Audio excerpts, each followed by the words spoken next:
تصور ہو کہ اللہ دیکھ رہا ہے، میں اللہ کے مرضی کے خلاف نہیں کر سکتا ہوں، اگر کروں گا اور رب کو جلال آئے گا، اللہ وہ طاقت والا ہے، اسی وقت میری آنکھ کو اندھا کر سکتا ہے۔ کیا کرو گے؟ کل عشاء میں ایک نوجوان لپٹ کے رو رہا تھا، مولانا بینائی کمزور ہو گئی ہے، اس جوانی میں دعا کرو کہ بینائی لوٹ کر کے آئے۔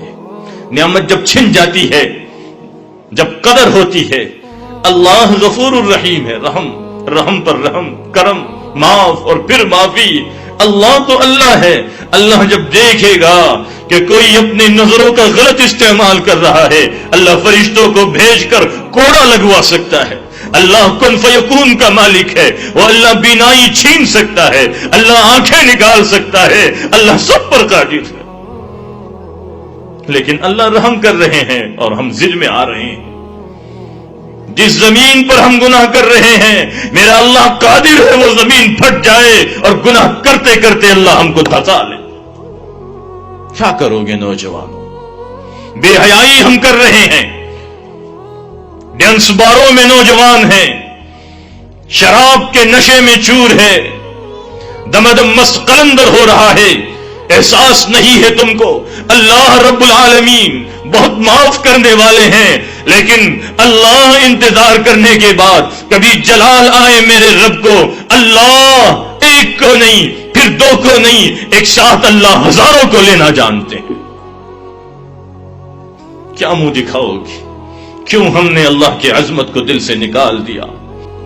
حضرت عمر فاروق رضی اللہ تعالیٰ سفر کر رہے ہیں، بھوک لگی، عربوں میں رواج تھا پیدل سفر کرنے والے جب تھک ہار جاتے تھے، بکریوں کو چرانے والے راستے میں ان کی ضیافت کیا کرتے تھے، دودھ نکال کر پیش کیا کرتے تھے۔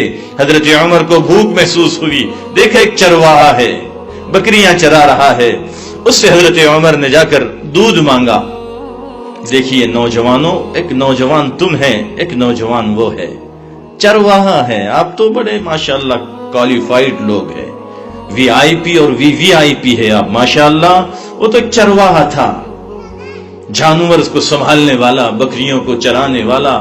کہا کہ دودھ تو ہے، بکریاں تو ہے، لیکن یہ بکریاں میری نہیں ہے، میرے مالک کی ہے، میں اس کے اجازت کے بغیر تم کو دودھ نہیں دے سکتا۔ کون روکا اس نوجوان کو غلط کام کرنے سے، خلاف شریعت کام کرنے سے؟ کس نے روکا؟ وہ کون سی طاقت تھی؟ وہ نوجوان کو روک سکتی تھی، کیا وہ طاقت آج ہمیں نہیں روکے گی؟ کہا کہ میں مالک نہیں ہوں، مجھے اختیار نہیں ہے، میں دودھ آپ کو نہیں دے سکتا۔ کہا اچھا ایک کام کرو، ایک بکری ہمیں دے دو، اس کی جو قیمت تو بتائے گا میں تجھ کو دے دوں گا، پیسے تیرے ہو جائے گی۔ حضرت عمر نے دیکھا کہ یہ بچہ ہے اور اس کا ایمان دیکھو، خوف خدا دیکھو۔ اب حضرت عمر نے کہا کہ چلو اب اس کا امتحان بھی لیتا ہوں۔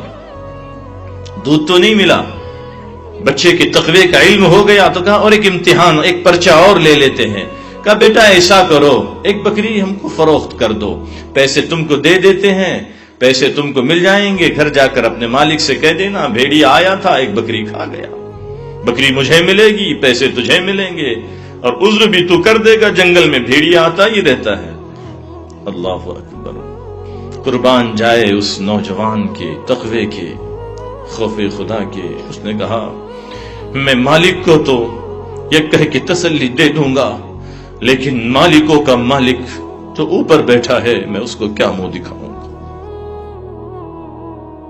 جب اتنا تصور اگر ہمارے دل میں آ جائے تو اللہ ہر برائی، ہر گناہ سے بہت آسانی سے ہمیں بچا لے گا۔ نوجوانوں اتنا عہد کر کے جاؤ، آج سے ہم اللہ کی محبت، اللہ کا ڈر، اللہ کی عظمت جس کو تقوی کہتے ہیں، محنت کر کے اللہ والوں سے مل مل کر، اہل علم کی صحبت میں جا جا کر اپنے دل میں بسا لیں گے، پھر دنیا کی کوئی طاقت تم کو ڈگمگا نہیں سکے گی۔